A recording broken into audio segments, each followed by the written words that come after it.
This is the Mainstream Top Tips. So let's talk money. Now, when I first started out as a presenter, I used to charge £50 for hosting events. A little secret, I didn't actually tell anyone that I'd never hosted an event before, but I believed in myself. I went in confident and I was literally winging it and smashed it. And mainly because of word of mouth, I was able to get more bookings.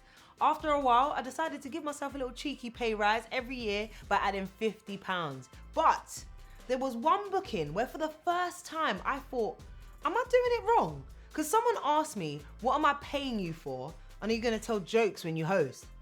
I can't lie, I was offended, but I really had to question myself. What was I asking them to pay me for? But then I realized I've worked hard. I've spent years building my craft. I do my research and the prep for each booking, and I deserve my booking fee. And a few years later, when I worked with my agents, I really realized my worth. Some people have a day rate, some have a minimum fee, but most importantly, you have to know your worth.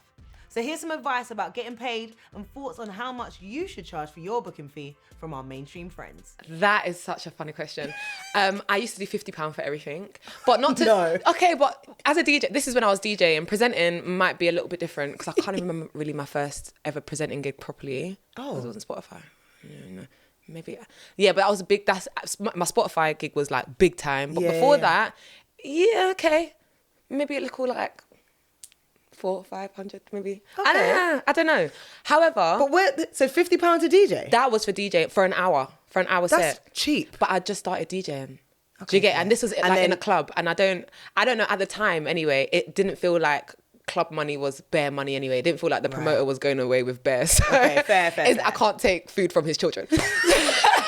So at the time it was like maybe £50. Presenting now was a bit different. I can't really remember my first. And presenting, I'm not gonna lie, a lot of that was free for a long time until I was getting like literally booked for big jobs. But DJing though, a bit different. I personally would always start out at like 100 now, never 50, because 50 is insane. Now? Cost of living You can't crisis. do that now? No. That's if I was just starting out. I would never, cool, fair. I would start out as 100 minimum for the hour. Do you know what I mean? Because that's something. But then the more you do, the easier it gets to actually ask for more. If you're just doing stand-up, and that's usually like, I got no, because some people are like this, they don't care about socials, they're like, I just care about stand-up. You be getting travel fee. That's what some people... What? Yeah. It's just travel. It's serious. That's what it is, travel fee. If you're lucky, like £50, and you could go far, and they'll be like... All I'm thinking is when you're getting... Because I know you've been gigging for years. Yeah. So you're... Okay, I'm assuming you did not let that be... At first, that's what it was. Right. That's what it was. But when you've got social media on your side, like, oh, you got that much numbers.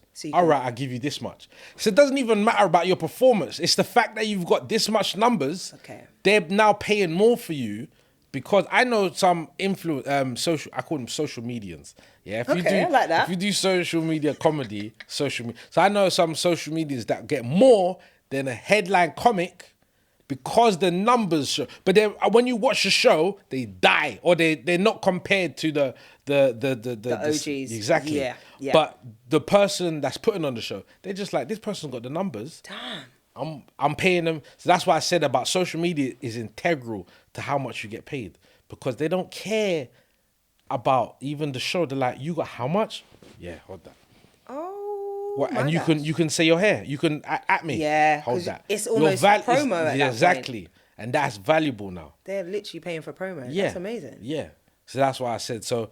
But yeah, at first when it was no socials and just building up your name, 50, like you get maybe 100. I remember at times it would be like £100. Swear, I got £100. What for this? Where is it? It's in Margate. Yeah, I'm going. Yeah, I'm going. That's a journey. Yeah. It's a Margate. Yeah, I'm going. Yeah, by the time I eat and that and I get my hotel, I'll be left with what, £20? Nah. I'm good. So hold on. When you're getting £100, they're not covering travel. No. But that's what I'm saying. That was when it was starting when you're just starting. Like, who are you? Or what? Can you do 5 minutes? You could do it. Yeah, okay. You're just a person to just fill up the show. Okay. Then once you're good at it, and it's like, okay, you're getting a name and stuff. That's when it's like, all right, I'm doing this. I've performed with this one, that one. I didn't get paid for 100 years, man. And then actually, I think it was I don't want to lie, so I'm going to say someone. Okay. I was hosting a show with someone, yeah, and it was like a Sunday box park show where we do this live music thing. Right, yeah? right. Like acoustic sessions or acoustic remember Sundays those. or something like that. Yeah. In Shoreditch. And he told me he was getting paid. And you wasn't? No, and I was there every week. And from that day, I was like, wow, am I a waste man? The answer was But yes. it happens. It happens so Yeah. often that people don't even know that they can be making money. And the thing is, if you think about it, you're spending money to work because 100%. you know the pressures of trying to get your hair done and Yeah. do your makeup and get there, and then you want to look nice and then you want to do all these things and you don't have the funds to do it. Even when I was doing breakfast at Rinse FM, I had 2 other jobs. I used to work. So, and like, thank God for youth, because I used to work so much and such long days in order to do what it is that I wanted to do, which was be on the radio. Yeah. And Rinse, obviously, they're wonderful and they're an amazing platform, and they helped me as much as possible financially in order to be able to do breakfast and not be out of pocket. Yeah. But I remember I was working in this pub. I didn't get fired. From Oh, this well pub, done. though. Yeah, they're really nice. I would have fired me, but they didn't. They were Yeah. considerate. They were of so your other lovely. passions. Yeah. But I used to finish radio at about 11 a.m. and then maybe do interviews until like 1. Start in the pub at 3, finish at 1 a.m. And then just like go home and just be looking at the ceiling for a second and then get up at 4 and go and do Rinse. Like that's what I used to do in order. Because you were travelling from Peckham to East London those times, Yeah, right? and then the pub was in Kentish Town. I don't know why I did that. You just wanted to see London. Yeah. She was like, let me go enjoy the sight. Like, honestly, the scenic route. But yeah, Damn. just so I was able to afford it. And then after a while, I remember I used to have this blanket fee. And I thought, if I can get £200 for something, then you're a winner. I hear And you. and I'm uncomfortable around money We all anyway. are. We all yeah, and are. it makes me feel like even now talking about it, I can feel my shoulders rising.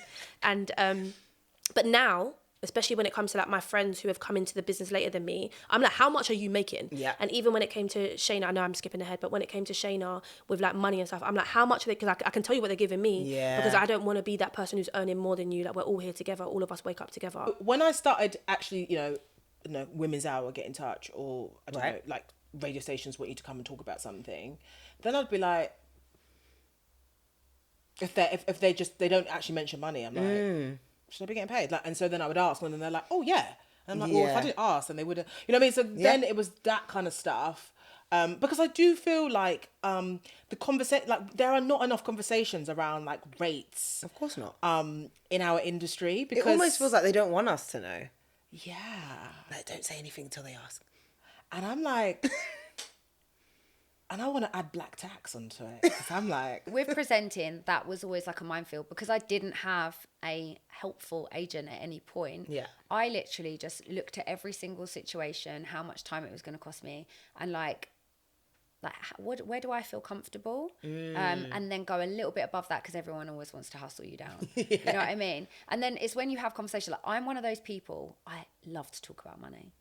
What? I love to talk about money. Everyone's like, wait a minute. Yeah. That is I taboo. I don't get why it's so awkward. Like at the end of the day, if more creatives spoke about money, more people would know where they're being bumped. Facts. Where they could make more money, where they could charge more. I mean, didn't I ask you about something? I'm not going to you name asked the me job. recently. Yeah. But recently I asked you, I said, I've been approached about this job. Yeah. Do you mind me asking how much money you charge them? Yeah. You told me you were charging double what I charged the year before. So I was like, okay, I'm going to go up a little bit. I told you to go. I remember I said, girl, go up. Well, I said I'm not going up because you did like a lot more on that job than I did. But still go up. But yeah, up a little bit. Yeah. But like the For your worth. Yeah, but It's not always the time, it's actually your that's worth. True. That's true. It's That's actually true. your worth more than anything. Everyone listening, this is for your worth. Yeah. Okay? No, you're schooling me now for sure. But like, I felt no way to pick up the phone and say, Remel, how much money did you make on Yeah, that job? true. And I think that conversation is really important. Like, people are so funny to talk about money. Like, if our industry, like as peers, especially if you know, like you've had roughly the same sort of journey. Yeah. Like, and you've got a friend that's got an agent and you don't have an agent. So your friend's got their agent guiding them on pricing. Like, call that friend and be like, listen, I don't have an agent. I don't know what I should charge for this type of work. Yeah. Like, what does your agent get you? It's true. Like, It's so true. Speak about it. Tell Take off people, that little share, commission like- fee and then just tell me what was the rate. Yeah, it's what true. did you get paid Yeah, for yeah. that job? Because I've been approached for something that feels similar, Yeah. and I don't know where to start, and I don't want to undercut myself. It's the same with social media. When I got into social media, I've got one friend in particular, Maddie, and she's been so helpful in like guiding me about what I should have been charging in the early phases. Amazing. And you know, but I think people are often shocked when you ask, but it shouldn't be a shocking thing to talk about money. I used to like pretend to be my own agent, you know, that trick. Oh, where, we all done that. We Yeah. all got And a I'm like, random name yeah. at the bottom of the signature. come on, and then even I'd be like, her fee is £250, but I want £200. I just want £200. That's Let's all I just want. see what happens. Like, if anyone listening, give me £200. No, I'm joking. But no, I just wanted £200. Yeah. Like, so that's what I used to charge. And then when the manager sort of started doing things for like voiceovers, so I Yeah. did like a lot of voiceovers. And then I was like, I got £350 for that. That's when I was like, 1 second, there is money to be made. But 100%. it's almost like, you know, you've got to like dig a little bit to try and see where it actually is. As you can tell, talking about money in the creative industry can feel a little taboo, but here are our top 5 tips on how much you should be charging for your booking fee. Number 1. Now, I know you are not gonna like it, but early on in your career, be prepared to work for free to get experience and build up your profile.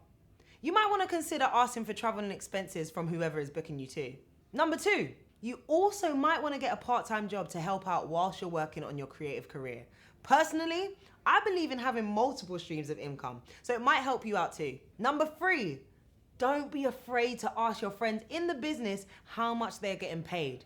If more creatives spoke about money, we'd all feel a lot more comfortable knowing what to charge. Number 4, again, don't be afraid to ask the person or company who is booking you if they have a budget and how much it is. You won't know until you ask. Number 5, the more bookings you get, the more experience you get, and even the more followers you get. You'll find it easier to put a price and value on the work that you do. Thanks for watching the Mainstream Top Tips. Make sure you subscribe and follow at the Mainstream UK for more tips and advice.